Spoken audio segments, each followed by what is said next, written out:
On transportait un mort pour l'enterrer. C'était un fils unique et sa mère était veuve. En la voyant, le Seigneur fut saisi de pitié pour elle et il lui dit « Ne pleure pas ».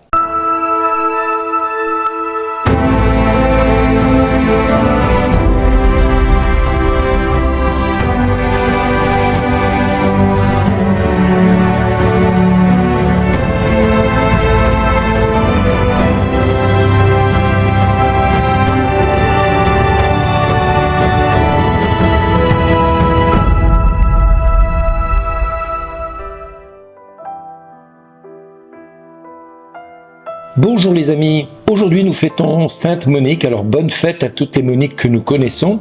Sainte Monique qui est née en 332 à Carthage et elle est morte en 387. Elle était une femme de grande piété, elle suppliait souvent le Seigneur dans les larmes, mais grâce à ses larmes, elle permit à son mari Patrice, qui était un homme violent avec elle, avec un mauvais caractère, qui pendant 30 ans lui a fait subir toutes les affres de sa rébellion contre Dieu. Et il fut baptisé peu de temps avant sa mort. Du mariage de Monique et de Patrice, son époux, vont naître 3 enfants et l'aîné, Augustin, deviendra donc cet enfant qui la fera beaucoup souffrir et qui tout au long de sa vie, pendant de longues années, il va mener la vie dure à Monique. Monique va confier son angoisse à un évêque qui va la tranquilliser. Il se trouve que cet évêque déclarera à ce moment-là « Soyez en paix car c'est impossible que se perde le fils de tant de larmes. » Et j'aimerais dire à tous ceux et à toutes celles qui prient pour un membre de leur famille pour lequel ils pleurent souvent, de ne pas vous inquiéter. Soyez en paix, comme l'a dit cet évêque à cette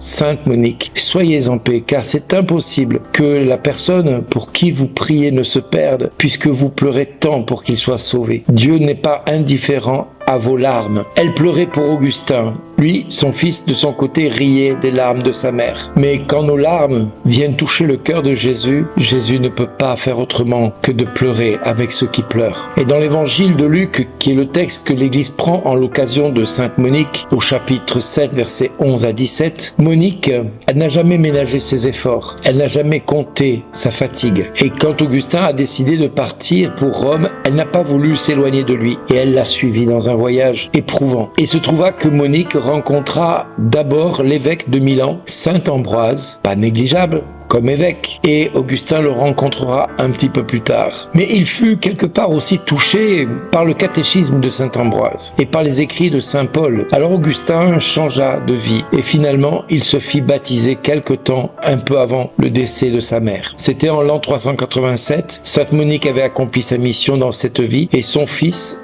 maintenant, était désormais converti et devenait serviteur de Jésus. Qu'est-ce que j'ai fait au monde alors qu'ils s'apprêtaient à retourner à Carthage? Pendant qu'ils attendaient dans le port d'Ostie, elle tomba gravement malade et saint Augustin écrit ces dernières paroles: « La seule chose que je vous demande, c'est de vous souvenir de moi devant l'autel du Seigneur quand vous serez face à face avec lui. » C'est ainsi que cette âme pieuse et bénie quitta ce monde. Et vous, mesdames, vous, mes sœurs, mes frères, qui priez pour un membre de votre famille qui vit des choses difficiles ou qui est peut-être addict à la drogue, addict à l'alcool, peut-être addict à je ne sais quoi, voire en souffrance à cause d'une maladie ou d'une infirmité, j'ai envie de vous dire, n'ayez pas peur, soyez en paix. Christ a vaincu le monde et il a porté dans ses souffrances et dans ses meurtrissures la guérison et la délivrance, que tous ceux que nous aimons et que nous présentons devant Dieu sont là et attendent indéfiniment la grâce de Dieu. Alors à notre tour de présenter, comme elle l'a fait Monique, ceux qui sont chers à notre cœur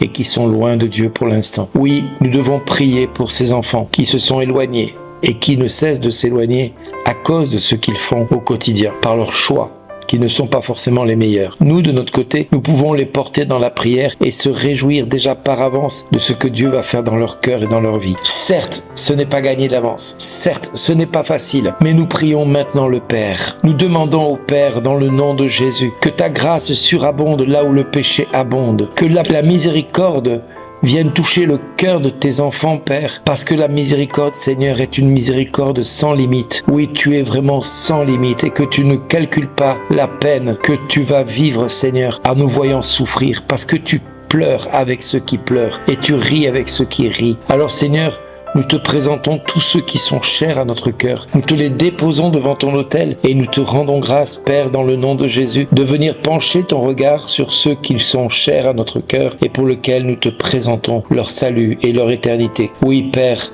viens manifester ta gloire, viens manifester ta louange, viens manifester ta puissance, parce qu'à toi rien n'est impossible. Oui Seigneur, je te rends grâce, je te bénis de ce que tu vas faire dans la vie de tous mes frères et sœurs ici présents qui écoutent ces 7 minutes. Je te les présente un à un. Et à la prière de Sainte Monique et à la prière de Saint Augustin, Seigneur, je te prie maintenant de toucher les cœurs meurtris, les cœurs blessés, parce que tu sais, toi, ce qui est dans le cœur de chaque homme, la prunelle que tu as déposé. C'est pour ça que le psaume de ce jour, nous voyons que Dieu nous dit dans ce psaume 138, « Où donc aller loin de ton souffle? Où m'enfuir loin de ta face? Je gravis les cieux, tu es là. Je descends chez les morts, te voici. Je prends les ailes de l'aurore et me pose au-delà des mers. Même là, ta main me conduit, ta main droite me saisit. J'avais dit, les ténèbres m'écrasent, mais la nuit devient lumière autour de moi. Même la ténèbre pour toi n'est pas ténèbre. Et la nuit, comme le jour, est lumière. Oui, Père, dans le nom de Jésus, nous te bénissons, nous te rendons grâce de venir manifester ces versets du psaume, venir manifester ta gloire auprès de tous ceux qui sont chers à notre cœur. Viens te révéler, viens manifester ta puissance. Toi qui es Père, Fils et Saint-Esprit, bénis ceux et celles qui vont écouter les méditations de ce jour. Bénis-les afin qu'ils puissent découvrir de quel amour ils sont aimés par toi. Merci Père dans le nom de Jésus. Amen.